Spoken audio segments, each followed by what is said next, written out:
And welcome back, boys and girls, to a Matthew Cox hosted Three Man Weave podcast. That's right, folks. Back to the old groove. I'm here, present, with only, sadly, one member of our esteemed organization, Mr. Jim Root, I believe, is in Florida. Kai, Yes, is that correct? he's in Celebrating Miami. the inaugural, the kickoff of the NFL weekend, I think, among other A bachelor party. celebratory Yeah, bachelor party. bachelor party. Yeah. I don't know if he's going to the. Do they play in Miami? The I, Packers. I, are The they hosting? No, Packers are in. No, I don't think Aren't they they in play. Brazil? No, it's the Chiefs. Chiefs are in That's the Brazil. Chiefs. We know Why a are we lot playing about the football in NFL. Brazil? Why are we playing football in Brazil? I don't We know. have, yeah, I don't get that. We have zero basketball upcoming this season in Brazil, but that's the focus of our platform. We are a college basketball podcast. Kai, how are you? Today, before you get to that, we're talking WCC Mhm. hoop. 12 teams now. Welcome, Seattle, to the war. We'll break it all down for you. But first, Kai, how are you on this lovely Friday, fallish morning in Chicago? Matt, I'm doing great. It's nice having you in the hosting chair. We missed you yesterday, or sorry, last week. I'm all sixes and sevens. We missed you last week for the American preview. It was lovely. Jim and I went through all 13 teams, and I think we did an okay job. I hope we do a better job today, though, on the WCC. We will. That's because I'm hosting, obviously. Well, if you're not following us on Twitter, you need to do that right now. It's at 3MW underscore CBB. The same handle applies on Instagram. But first and foremost, thank you, Joe Paskoff, aka Jay Pitty, for the best intro and outro cut up in the college basketball realm.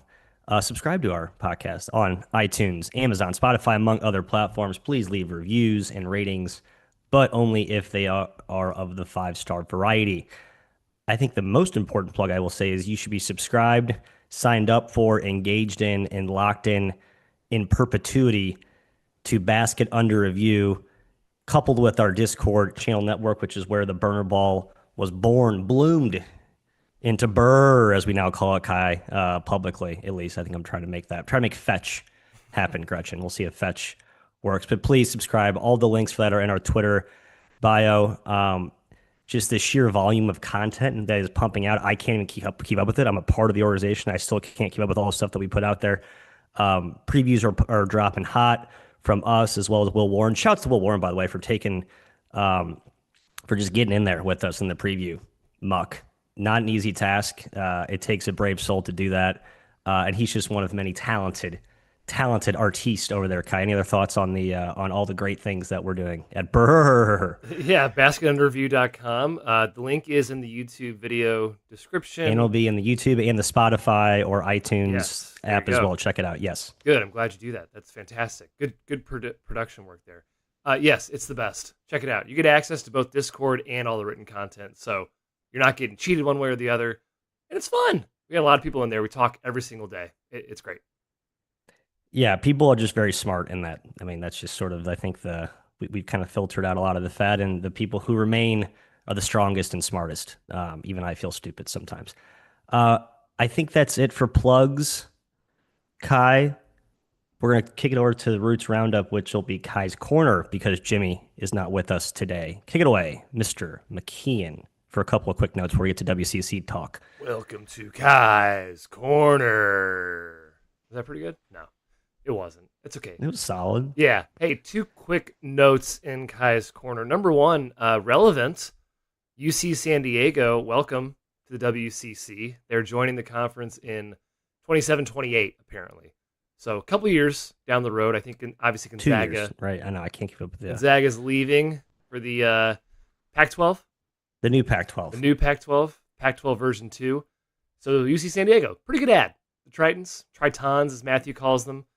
Poor Big West, though. It's a shame when that conference loses teams. Yeah, I mean WCC will also lose their kind of flyover participants, Oregon State and Washington State, rejoining their old stomping grounds there. So yeah, weird. I just every conference time, every preview is like a resetting 5 minutes of like who is in this league. Okay, got it, and then you go forth from there and preview it. Second note, Matthew, which you might not care about, and maybe a lot of people don't care about, but gosh darn it, I care about it. Apparently, EA Sports, the college basketball video game, it fell through.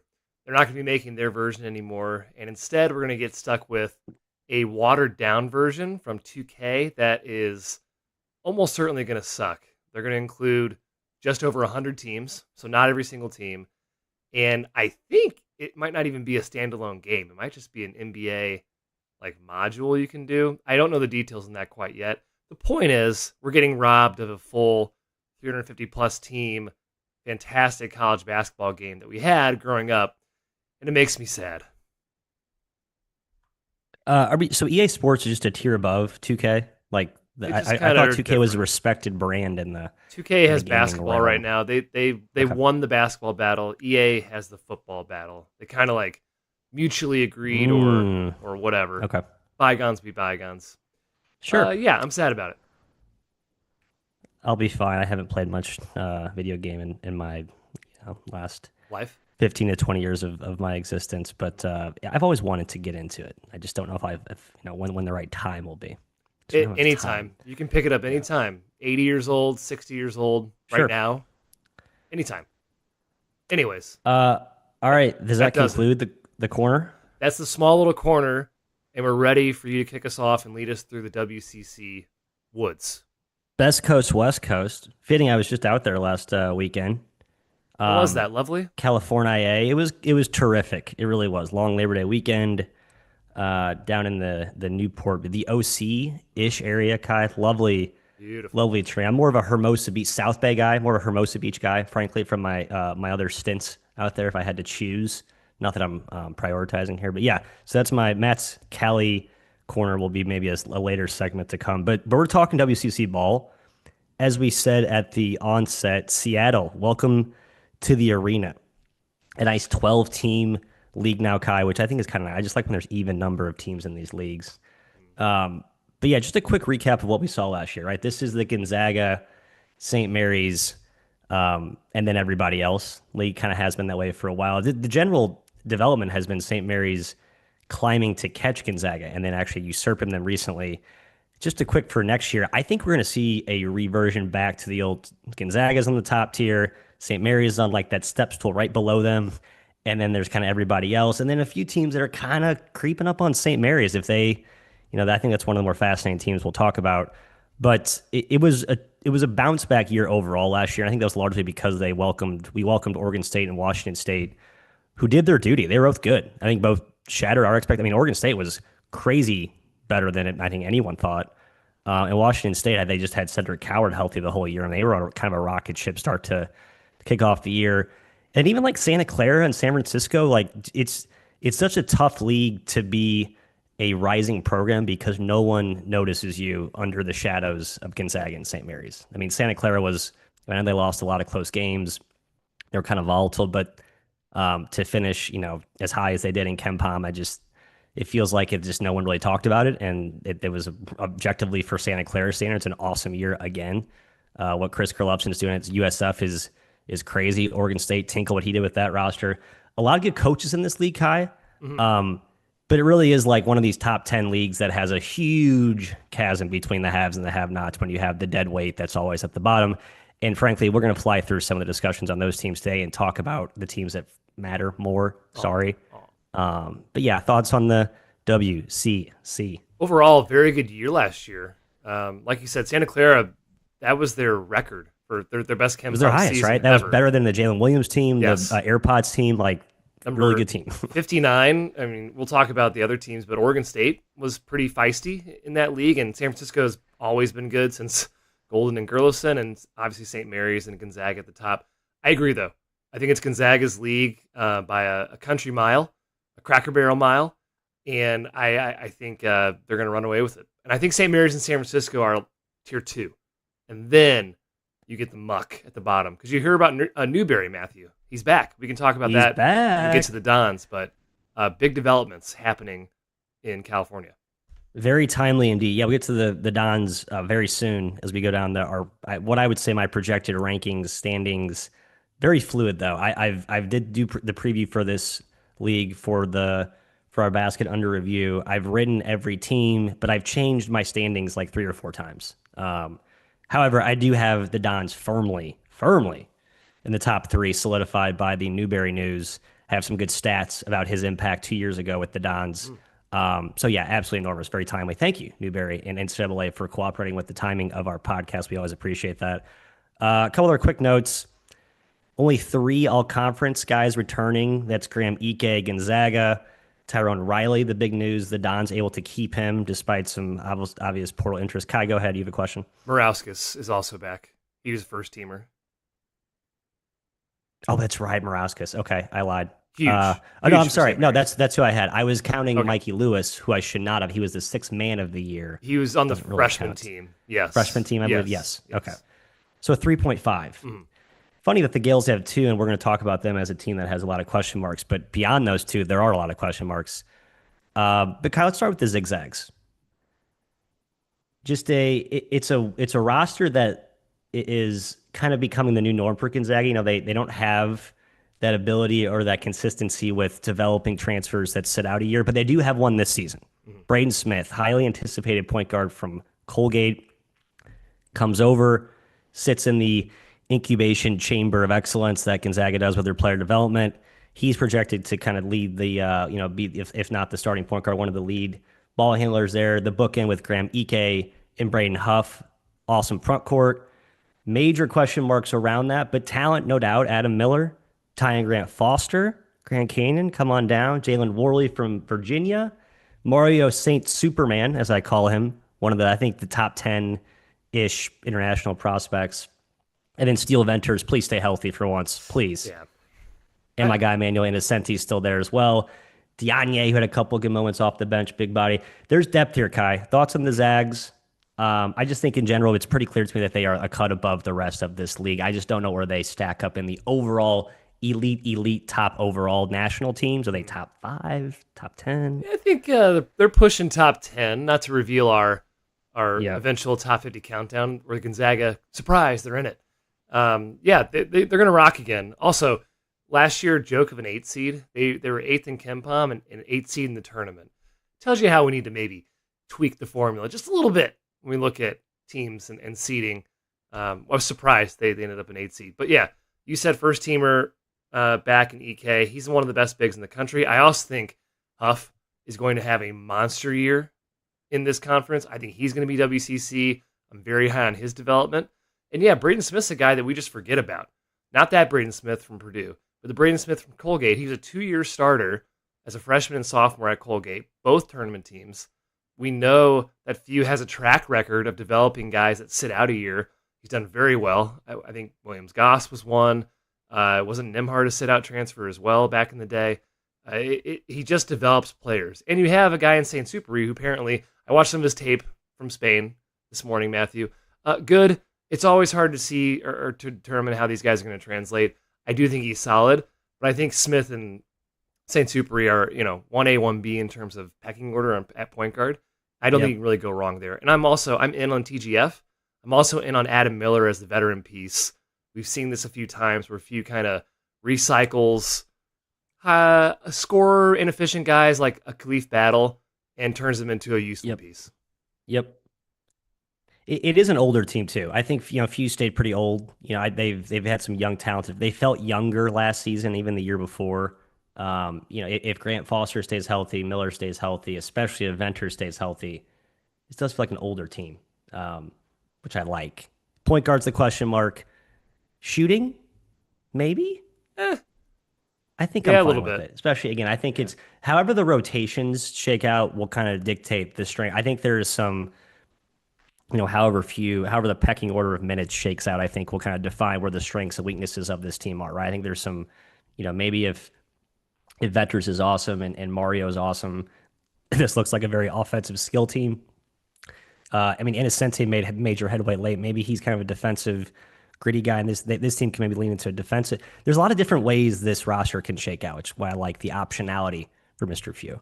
Braden Huff, buy stock now. Buy it all.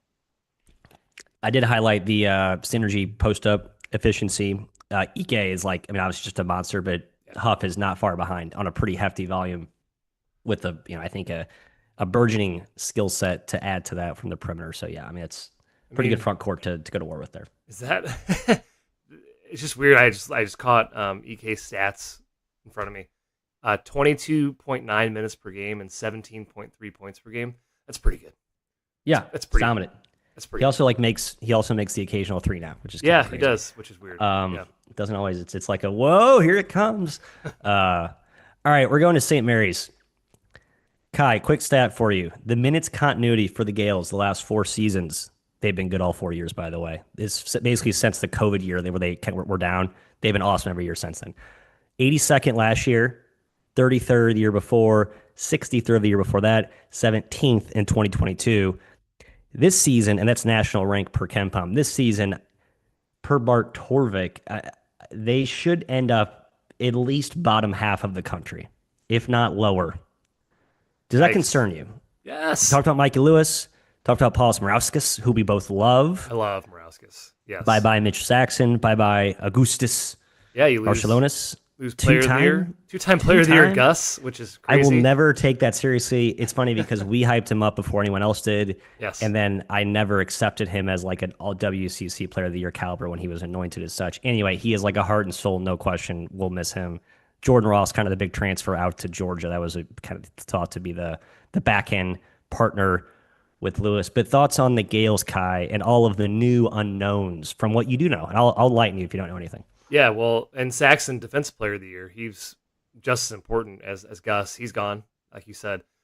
Yeah, 32-2 the last 2 years in the WCC, 4 straight KenPom top 25 finishes. That is incredible. Are we talking about Gonzaga or St. Mary's here? But I do think they're a little bit down.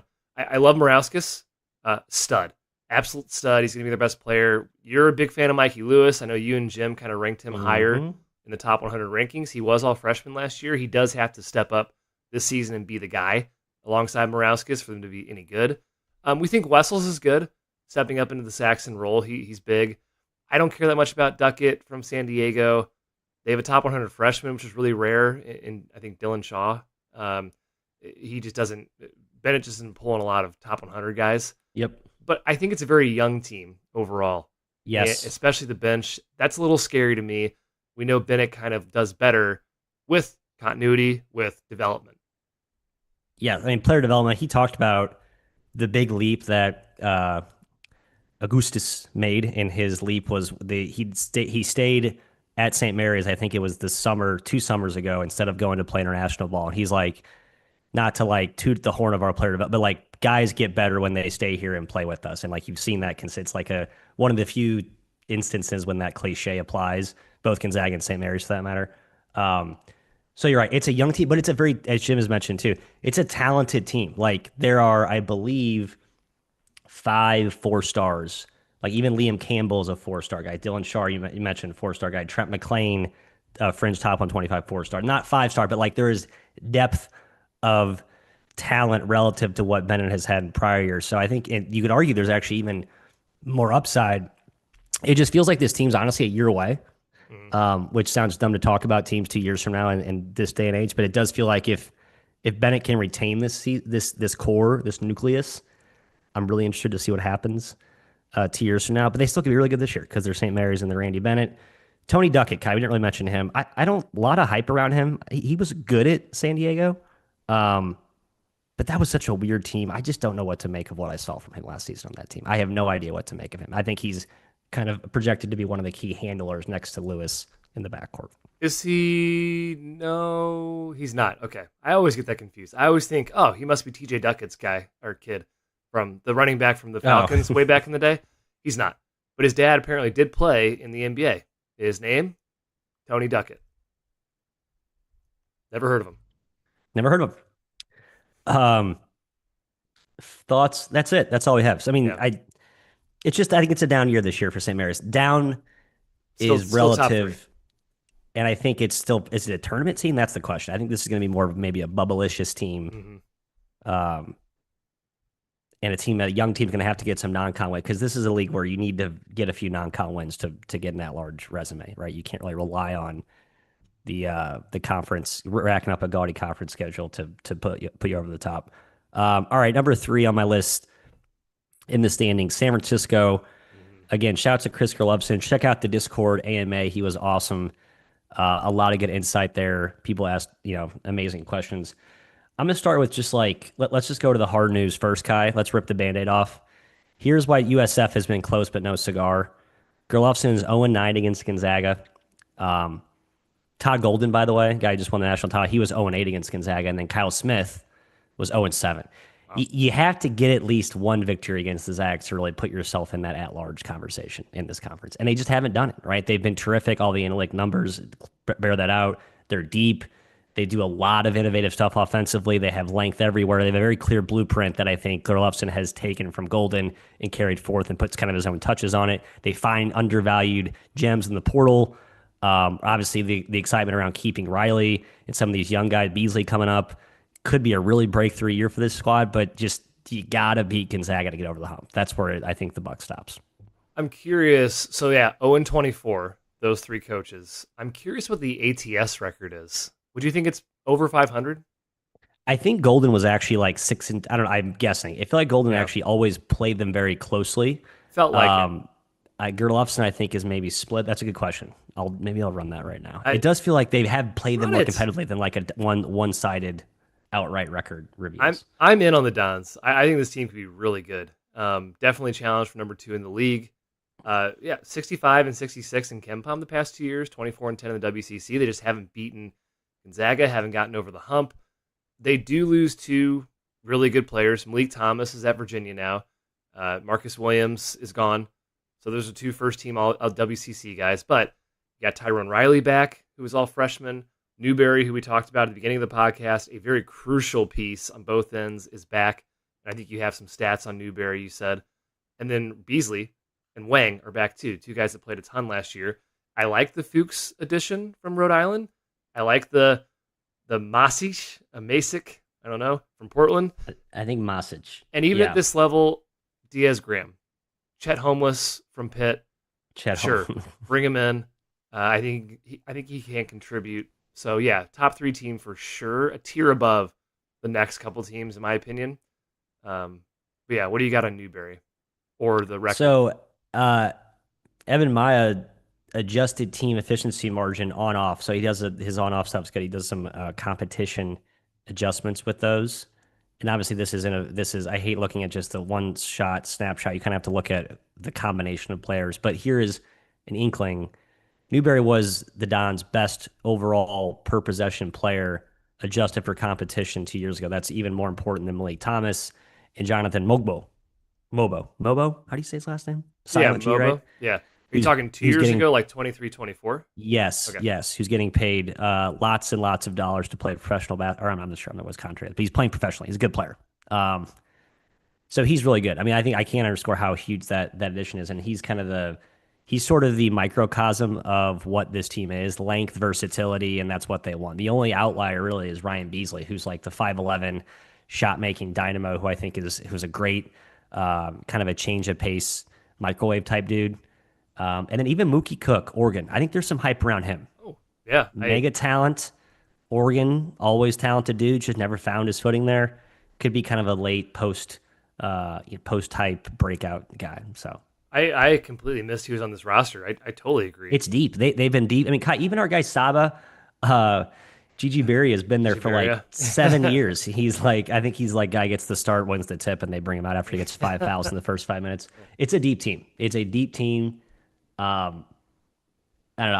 I have a board bet at the end of the segment here. I was going to posit some potentials, and I think this might be the year the Dons usurp the Gales. I think we're getting to that. I'm almost convinced. I'm almost Almost there. there with you. We can save it. All right, we're gonna stay in the NorCal region, and this is where I feel like if you're ranking the teams, it starts to get a little mushy. So I broke this into four subsects of one tier. So I have tier 3A, 3B, 3C, 3D, which is really stupid. And tier 3A, I'm calling the mush. That's Santa Clara, Washington State, Oregon State, and LMU. And I think they're all sort of in this group because you could see where they might, run up and maybe challenge the Dons or the Gales, but I can't quite get there.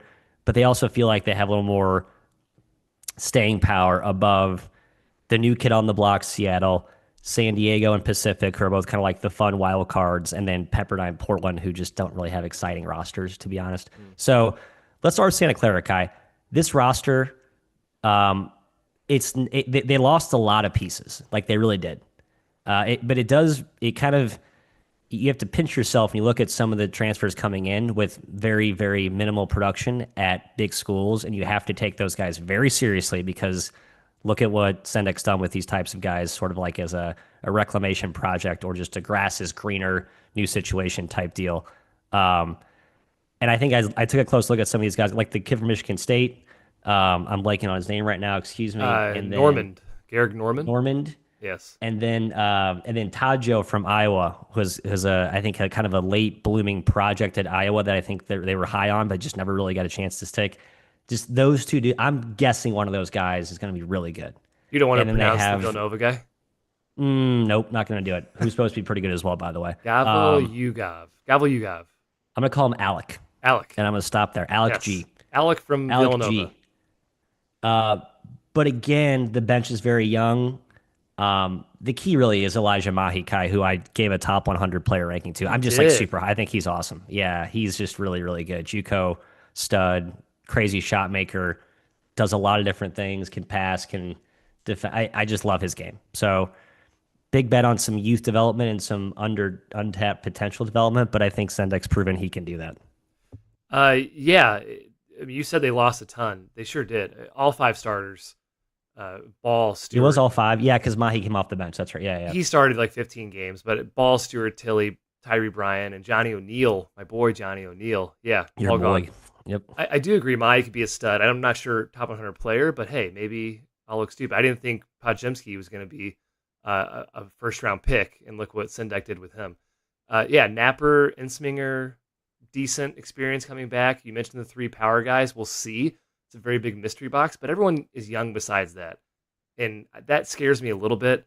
And I remember, Sendek doesn't always have this team in the top 60. In fact, I think they've been a little overrated certain years in KenPom.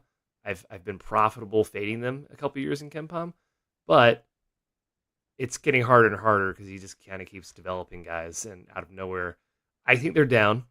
I think they're actually much closer to like the Seattles of the world, who I actually think is quite good this year, than San Francisco. I think it's a clear chasm. Okay. Let's talk. Do you want to talk Seattle? Because that was a team I really was like very I like them. confused. I think Bart Torvik has them. Let's see. He has them 6th, Yeah, 120th overall, which I believe would be like the best um, year in that program's history. And they've had some good years. I mean, be close. Victor's Yeah. close, right? Victor's been really good. Remember, Victor took over after they had the Hayford kind of falling out and just kept the train going. And actually, they chugged even faster. Tyson draining threes. They've always been a defensive, grittier type team. And last season was a weird one because they were without their starting front court for a good chunk of the year. Matthew Alexander Moncrief, and then Williamson, right? Was hurt. and then your boy Kobe Williamson, who was like an all-program, heart and soul, heartbeat, ticker type guy. But defensively, they were good. This year, they bring back their starting backcourt, but they have to replace their whole front court. So it's a true like identity seesaw in some ways. So it's can they ride the continuity in the backcourt with Arrington, Maldonado, and Christophilus? Guys I like. I don't like love them. I think they're just solid. They're not like game-breakingly athletic or quick or dynamic, but they are rock solid. They do defend. And it's really going to come down to the front court. Big hype around Junsiak Yokai. If Yeah. I said that right, I From probably Gonzaga. didn't. Gonzaga, Yeah. yes. The Zags liked him last year, by the Mhm. way. They're a little quiet on him now, and lo and behold, he's not so far away in Seattle, and he's going to probably start, I would think. Him next to their Huron Dan, who I believe is another Chinese prospect. So they have an all-China front line. Very cool story. Yes. Um, Yes.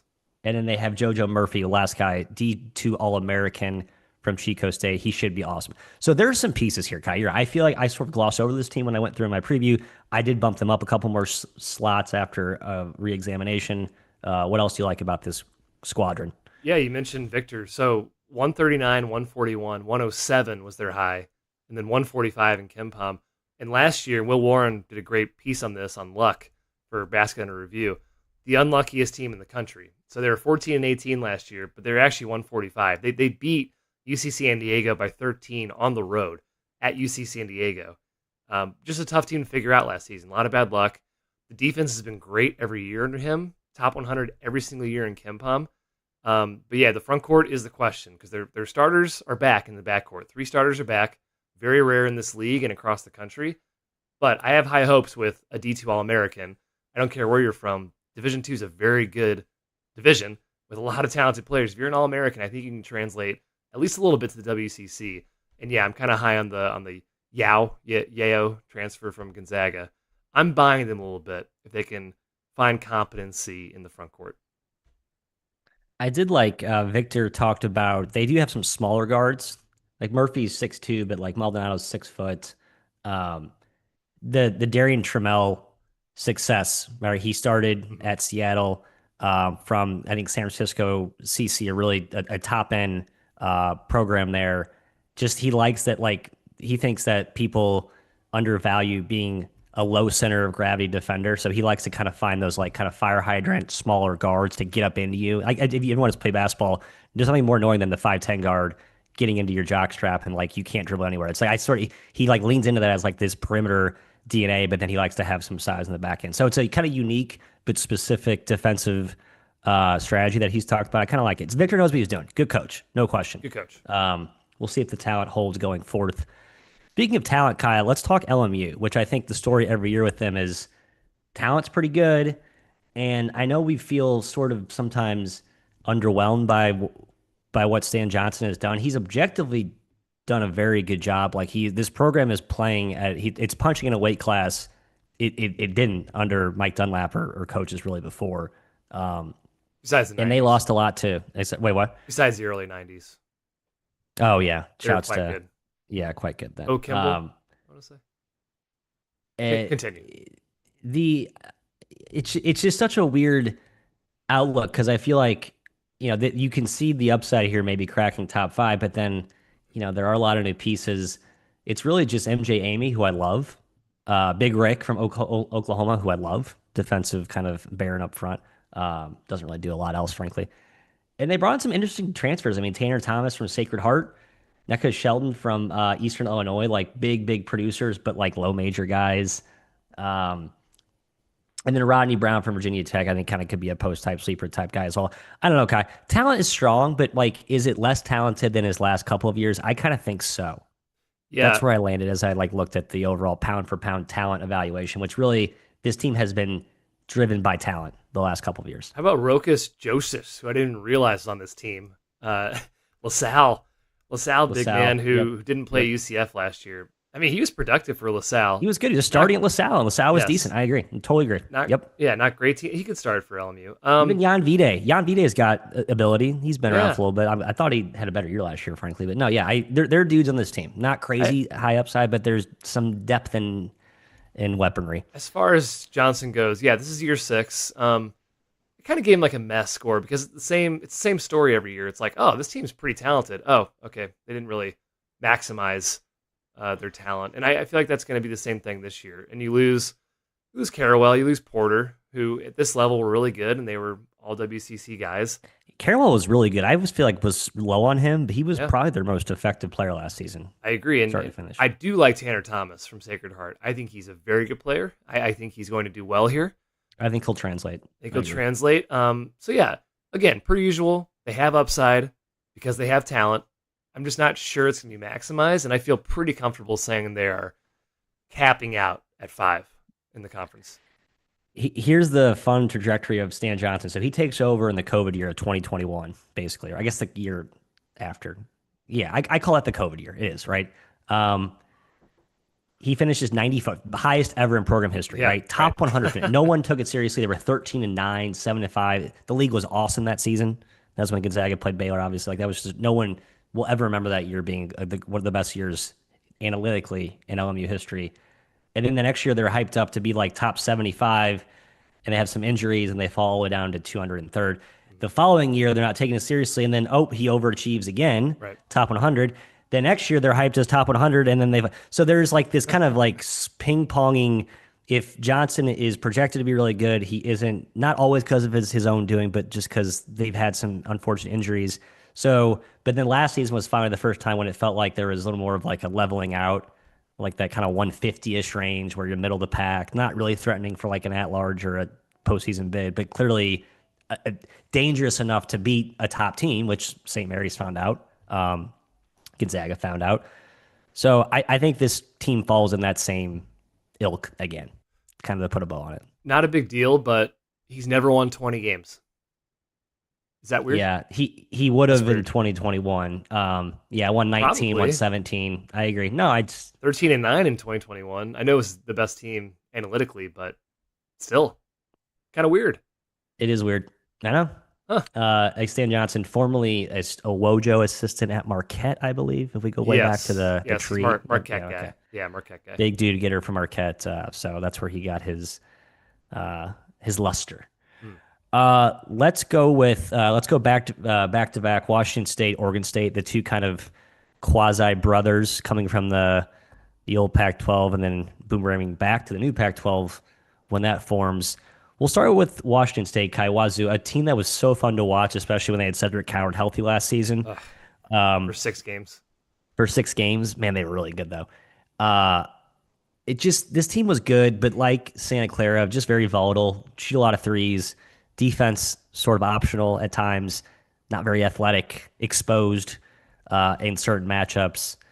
And going forth to next year, this front line does look a lot more athletic. I do think David Riley was like, okay, WCC is a no joke league. Everyone's got size.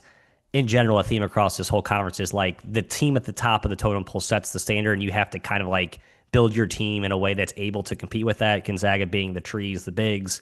Washington State has really, they don't have maybe the same size that they had last year, but the size is grittier, it's more athletic, it's more rugged, it's more physical.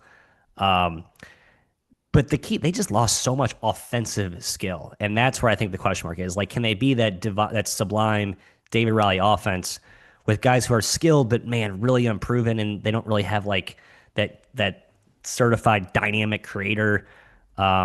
So sort of an identity tug of war for me, Kai. I just like Riley a lot, and I think they're going to be pretty good. That's where I Yeah, landed. year one of Riley was pretty good. I think he's good as well. Love the up tempo style. He took over for Kyle Smith, of course, who went to Stanford. They were. I think I know part of this was Coward, but they peaked at 71 in Kempom Yep, in the non-con and even I think a little bit into WCC play. they had And that big game and against then what was it, Iowa, right? Well, we all yeah, thought they were going to beat yeah, Iowa. and then they Was that the game he got tanked. hurt? Maybe, Yeah, finished and they kind of 120, tanked. sub Yeah, 500 in WCC. So yeah, I call Coward a big loss, but didn't have him the entire year. 4 role players are back, not really like their stars, like you said. I think the transfers are kind of underwhelming. I guess they have a Moorhead guard, Morton. I don't know much about him, but I do agree the positional size across the board is really good. They're going to be big, not just maybe like top line, like 5-man size, but like throughout their lineup. They're big yep. bodies, so they really need to lean into the defensive end of the floor. Not exactly Riley's forte. I can't remember his teams that he washed too much, but if I recall, they ran. I think he continued the 1-3-1 zone type of defense, but maybe he's gone away from it. Yeah, he does mix and match. Actually, I have that zone data in my preview. I'll try and find that. The height data I have right here. Um, Last season, 7 of the 11 schools were top 50 in Ken Palm's effective height. Even San Diego, a team you don't like think was like tall. Like Big league everyone's like, we gotta get big, and Washington State's one. Yeah, you're right. Positionless, length and size. The Morton kid, I'm a little bit. I don't know. We'll see. I'm with you. A team lost 11 straight games to end the season last year. A team that we thought would be pretty good, but yeah, no one paid Yeah, attention to Moorhead losing 11 yeah, straight games. I'm not saying Morton was part you of that, did but maybe there was some portal perusing prematurely. for sure. Um, I think he looks good. He's big. Again, he's a bigger league guard. That's what I think Riley wants. Um, but yeah, a lot of unknowns, and again, a lot of international guys. I think this is everyone on this roster. This is like the most international laden roster in the league. Um, so Hmm. guys from all over. Definitely, and Riley's been a long time foreign recruiter, so he's kind of ahead of the curve on that. His competition in this league. Exactly. Oregon State, Wayne Tinkle, my coach of the year last year in this conference. with all due respect to Randy Bennett. Um, Yeah, this sure. this this Yeah, team was like top 75 for a little bit. This team had nowhere near top 75 yeah. talent. They're I know they 80th. had guys that Finished pop 80th. to Yeah. his 80th. I mean, and they lost, I think, their last 4 games. Uh, Here's my concern, and we talked this, but it just felt like last year was such a special concoction of chemistry. And I do think DeMarco Minor, now at Pitt, by the way, for as it feels like there's limitations to his game. He is such like an old hat, like Chris Paul, floor general type guy that really set the table for a lot of these younger dudes. Then you had Layla Vicious, who took off. Fowler was awesome inside, and then Michael Rata was amazing. Like just everything worked and clicked, and it all came together as the ultimate crescendo was beating Gonzaga at home, and that was, I mean, that's going to be like the best victory in Oregon State's program in the next few years, barring another awesome postseason run. Kai, another ragtag group of portal guys. It does feel like Very ragtag. after not taking last season as seriously, I'm trying to find the upside with these guys. I just don't see the same upside with this roster this season. I agree. Did Just don't. am I getting? I'm seeing double here. Did both the Diaz Grahams transfer to this league? They did. So Yes, Jorge is correct. on Oregon State Yes, now, and yes. Guillermo is at San Francisco. I think Guillermo is the better one. But hey, Oregon State, congrats! You got a Chet Homeless yourself. So Chet Homeless is who they got. The Yeah, he's worst super homeless. the Right. worst Yeah, yeah. brother. Yeah. So this team actually peaked at 58 in KenPom last year, Matthew, which is crazy. It was Tinkle's third best season of his tenure at Oregon State, which is crazy, and the best since 2021, which I think was the Elite Eight team. Yep. Yeah, but you lose everyone. You lose Ratai, Fala, Kings, Lilavicious, Minor. They're five best players. Yeah, Two guys Ratai and Kings were so good. very good. So important. Fala Yep. was all conference too. It's surprising. He was very good. Two key returners, but they're kind of meh. And then the transfers are very. I think Des White's pretty good. I mean, take whatever Corey Gibson says with a grain of salt, but he was waxing poetic about Des White a couple years ago when I talked to him on the phone. And then a couple guys were just like, okay, Ammenhauser, maybe. Not a fan. I no, I just think it's another gritty underdog Tinkle team, but not as good as last year. It's just a very diverse, like lots of like you have Stephen Olawaniyi from Southern Indiana who started at VMI, crazy bouncy athlete, like very unique power forward, whatever you want to call that. Ammenhauser is just a monster 7'3", You're not a fan. beanstalk, like just a I don't think he's very good, but he takes up space, airspace and space wide widthwise. Malcolm Christie is just an absolute gunner from Oakland. Yak Yak is a fun little New Mexico State boomerang guy who had some talent. I think he's very unique and kind of step out and do some stuff. It's just a weird roster. I mean, it really is. I think that Tinkle needs to like weaponize the uniqueness of it in a weird way. And obviously, we got to mention Lake and Cy are the two key incumbents back who played big minutes last year, but they weren't like they were certainly ancillary pieces. And yeah, a lot riding on Des White, who I think is good, but I think he's good too. I He don't can know. score. He can definitely score. I just like that Minor is such a good point guard last year, like a true point guard. But I think you need a guy like Des White to be a scoring point guard this year because you lost so much firepower around him. So it's probably the right type of prototype. We'll just see how good he is. He's good enough to play in WCC. That's Yeah, the I mean, question. and remember where Minor came from. Minor came from SIUE. So it's not like he came Right. from a big school. Like Exactly. he's proven he can develop point guards from Yep. lower conferences. I think Minor did a great job last year. All right, let's go to tier 3C. So we have 4 teams left. And I say 3C because I do think San Diego and Pacific, maybe I'm reaching there. I do think these two teams in a crazy world could be competitive, right? San Diego Kai is the team that's getting a lot of hype because they got brought a lot of transfers. Yeah. Steve Lavin coaches basketball there. He went super duper anti-portal the first 2 years. Like, I'm going to get all freshmen and groom these young men into hoopers. And then after getting absolutely just poached out of the portal, I think now he's like, okay, screw this. Like, we can just go ahead and get like actual proven players and try and win now. And so the roster all of a sudden looks like a roster that, not saying like it's LMU caliber, but Tyler Johnson is on this team. Remember Tyler Johnson, the guy that we thought was going to be an Yes. all-conference point guard at Wake? I think I said things like that. Well, yeah, we thought Steve Forbes would develop him in the way he did Appleby, for instance. Right. I mean, Tenari Lane, 14 a game at Georgia State. He was awesome. They got Diop from Colorado, who was a fringe role player.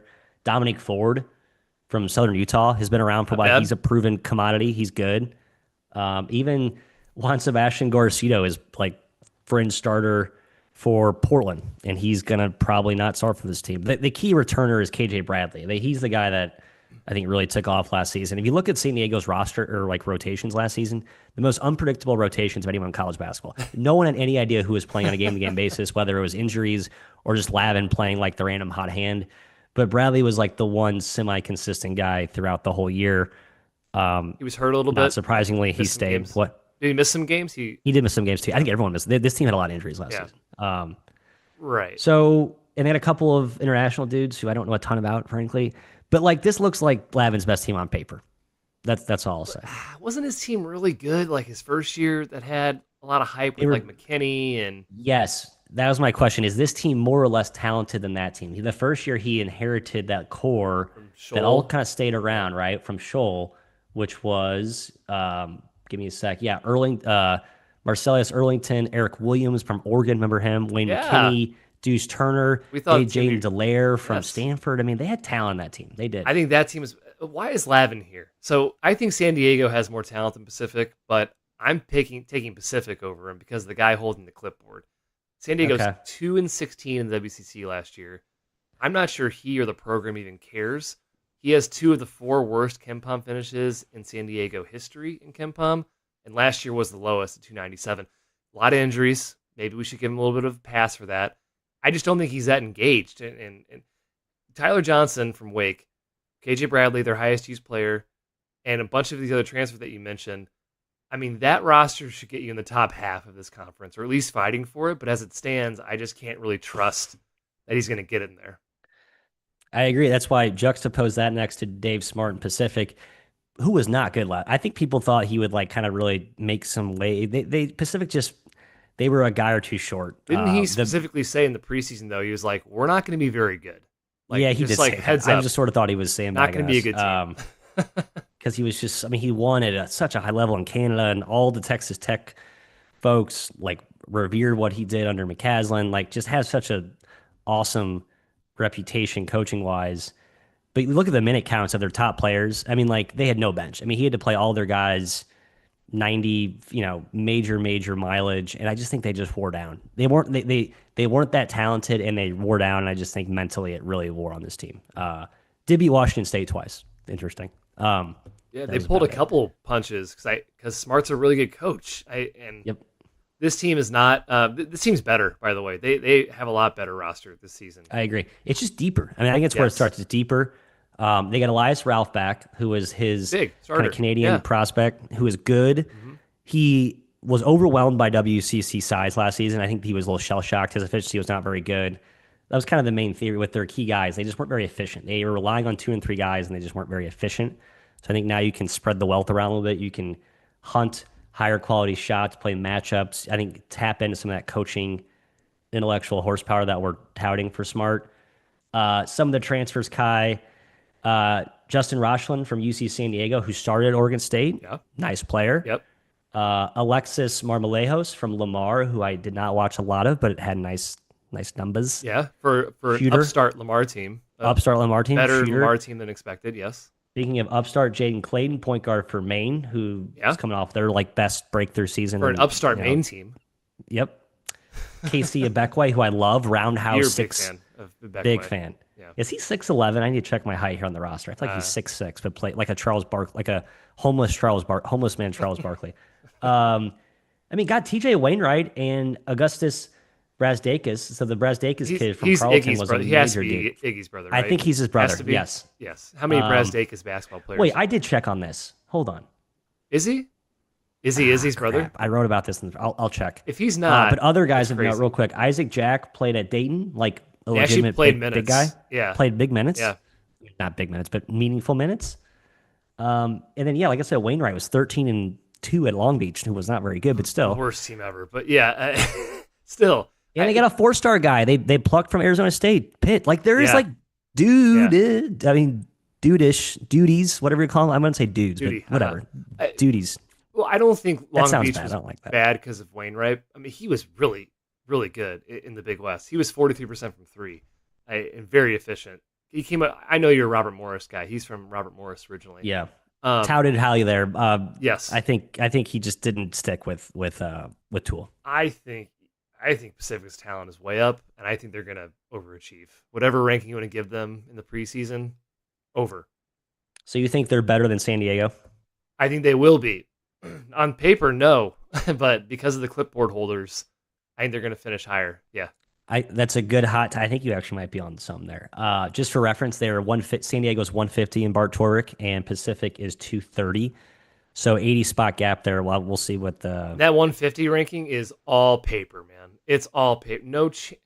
I would go as far as saying no chance top 150 on San Diego. I feel like there's an extra guy in that. No, he has all the. I don't know. See, Lane Ford, Tyler Johnson, Brad. There's some talent there, man. I There's don't know. absolutely, Yeah, absolutely talent.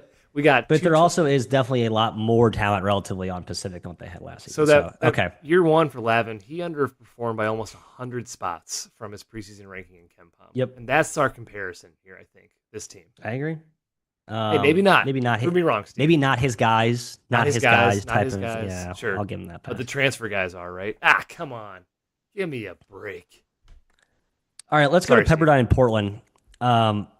And I don't think these teams are bad. I just don't think they're very good or very exciting with a ton of upside. I like Shantae Legans, excuse me, at Portland. Really having to dip into the international talent pool to get guys. They just cannot keep or find talent. It just can't. And then Pepperdine, I'll be honest, I think Ed Schilling was frankly semi-impressive. They did some unique stuff. They mixed and matched defenses. Their offensive stuff was actually pretty good.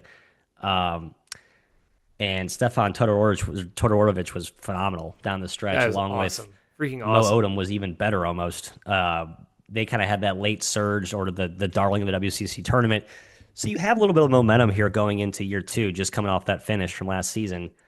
They kept two key guys, brought in some, I don't know, okay transfers. Let's just compare them side by side. What do you think looks better on paper, Pepperdine or Portland? Pepperdine, easily. Poor Portland. Easily, really? Yeah. Okay. I mean, I'm gonna. They won't be ranked super different for me, but yeah, we bashed the Schilling higher, and honestly, they weren't that bad. They actually beat KenPom preseason projections by a little bit, but Todorovic was. I think it was. I bet on Western Illinois against Pepperdine, which was he couldn't guard him. It was like the first game of the year, and I will never forget that bet. I watched that game. Todorovic just destroyed them. I mean, every possession, I was like, what? I am on the wrong side. Like, this is not even close to the same level of basketball. Dojic is back. Get you transfers from Wake and Maine. Fine. They seem worse, though. Kind of a gross roster, in my opinion. For Portland, gross roster. I just feel bad for Legans because it's so hard to win here. He's pulling out an average of 6 wins per year in the WCC, which honestly is probably overachieving given his rosters. But like you said, he can't retain these guys. Rapp was the freshman of the year in the conference. He's at Wisconsin. McKinnon was an all-conference player. He's gone. They have 3 bit players back. I like Parker. Massage is over at. We just talked about him. Transferred. Yep.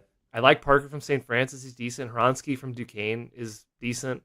2 top 100 JUCO guys, but again, there's like a lack of talent, and it's hard to win.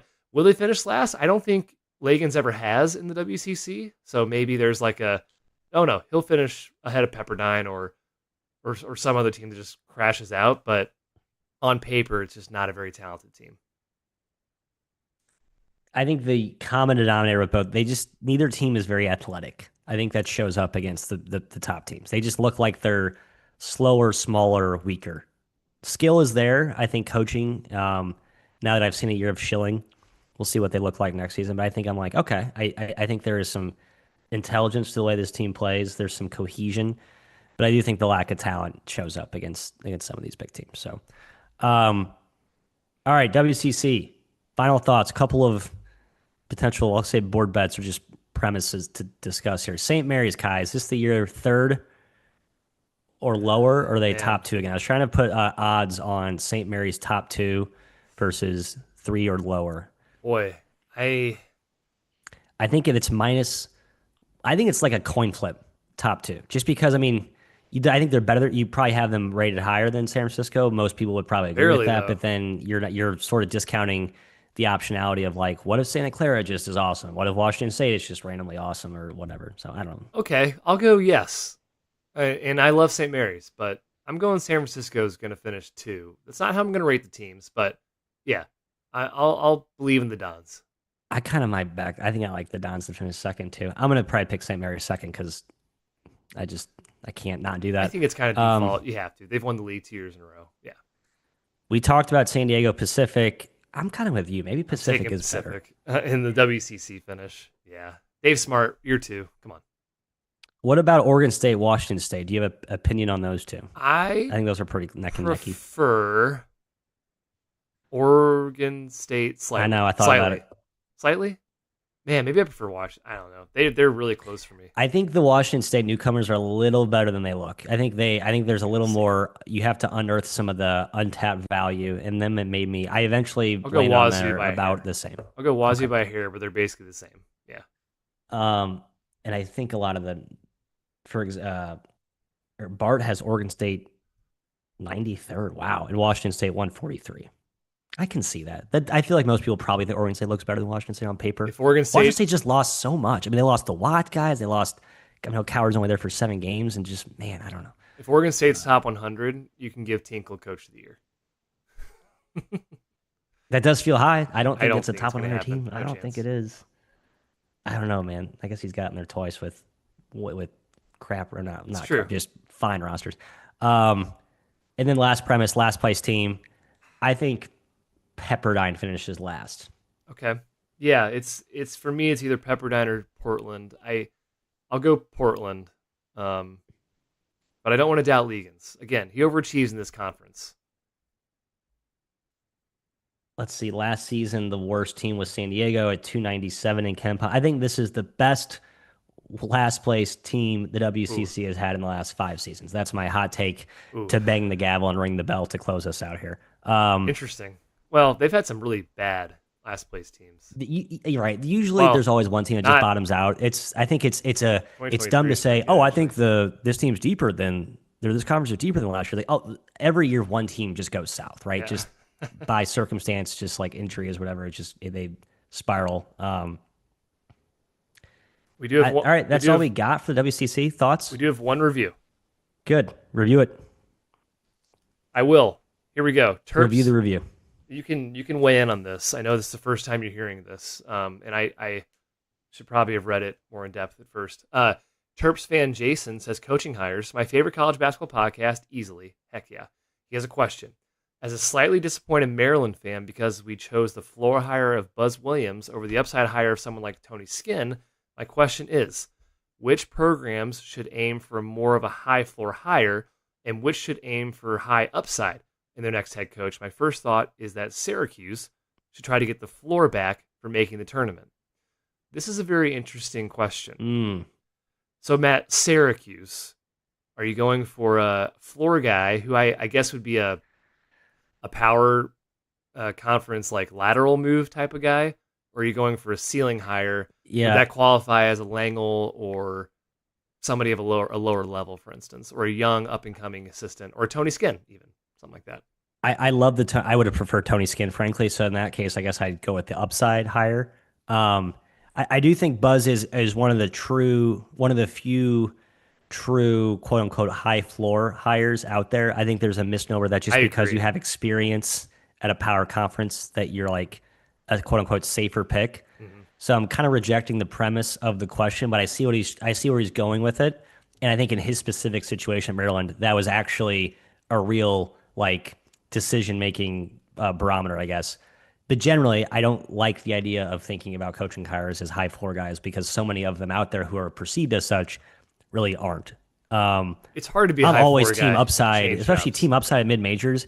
Even at high majors, I think that's where high majors go wrong sometimes. Is they think they're just going to go with a high floor, a lot of the successor stuff, Yeah. which ends up being, frankly, lower floor, in my opinion. The successor stuff works so little of it. Well, I won't say so little of the time because it does work in certain cases, but man, I think you have to scrutinize if it's just I don't know. If it's a coach naming a guy, I don't know if you can just trust Yep. that I never liked that blindly. either. Like Boeheim to Autry, Wright to Neptune. Uh, well, I guess Shire's worked out pretty well at Duke so far, but there are Right. examples of it happening that works out. But I don't know. And really only see the pass off at the power levels. I guess you see a little bit mid major world, but it's a little bit different. It's younger guys passing off to younger guys, different sort of dynamic. I agree. I think it's more the continuity thing makes more sense in mid major level when you have like UC San Diego, Allard Yeah. taking over for Roland. Like I think that makes Or sense, High right? Point. Yeah. Right. Yep. Um, But yeah, I Syracuse swing needs to for it. like Swing for the fences. yeah, I think always swing. I think no matter where, especially if you're a mid major, but if you're at a high major, uh, I guess don't take a I don't know what a risky hire would be, but like I think frankly the institute like the NIL and the support and the portal actually gives you a like synthetic floor if you have a higher risk hire, if that makes sense. Like the floor is actually propped up by the support and money that you have to build good rosters, not as much with the coach. Here's what they should not do: hire a guy who's never had a head coaching job, or hire a guy from the NBA that has never had a head coaching job or a coaching job in college, or a former player. Don't hire Jerry McNamara yet. Maybe in a couple years can do it. Don't hire a random guy off the Knicks bench. Don't hire Jai Lucas from Duke. Just don't. You don't need to do that. I'm a little more bullish You on don't- some of these NBA guys. you don't The need NBA to do that. assistants, you don't need to. That's fair. Well, yeah, sure. Some guys, again, some have worked out. Kevin Smith or Kevin Young is the example, the shining example right now. Plenty of others have failed. I forgot about GMAC guy. Good call. I guess that's like got to be the GMAC. obvious. I do too. I think I he's think gonna eventually do a he will be decent Syracuse's coach, especially if Siena wins the league this year. They'll think about it. I bet, and they could. job. Man, Wouldn't be the worst hire. Not my choice right now. I guess I've put Syracuse. I feel like Syracuse could go out and get like They can get a lot. It's a good job, right? either get a good name back to my BS high major trade, or you could get like a legitimate mid major guy who's really good. Matt Langle is what do the I know? obvious hire at Syracuse. Why would you not hire him? Hire him tomorrow if you Don't could. know. If he comes knocking the door, you tell Red Autry to kick rocks and He's you hire beating him. them like every year. He's right in front of you. Okay, that's a lot. Thank you for the review, Terps fan. Yes, Jason. thank you. Appreciate it. Okay, Matt, you can sign us off now. Well, that's it. Enjoy college football. Enjoy fall, I suppose. I like a good I'm kind of over summer, ready for a good brisk, You're a pants frankly. guy. Mhm. Yeah, I'm a pants guy. And we will be back next week discussing another conference, which is I think the A10 is next. the A10. Ooh, passion, veracity. It's a great conference. Fun time dissecting that league. Already have those ratings done, teams written. I might host that one as well, actually. Back to back Matty host. So Fantastic. we'll see if everyone liked it. We'll see how the reviews go. All right, that's all we got. Take care. Bye, folks.